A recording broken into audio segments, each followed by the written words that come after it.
κάνει και πλάκα να κρατάω τον μπου.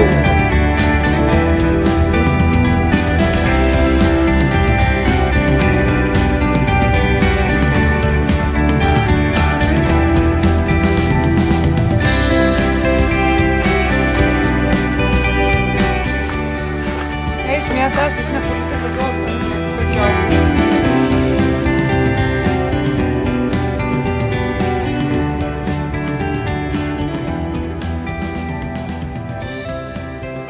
Είναι η σκηνή στην οποία γίνεται η γνωριμία των δύο πρωταγωνιστών.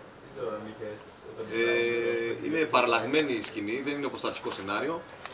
Γιατί τα λεωφορεία δεν βοηθήσαν πάρα πολύ, η αλήθεια. Αλλά εγώ την προτιμώ εδώ πέρα. Και εγώ την προτιμώ. Είναι πολύ καλύτερη. Πολύ πιο ωραίο σκηνικό, λιγότερο θόρυβος, πιο έτσι γραφικές εικόνες. Είναι...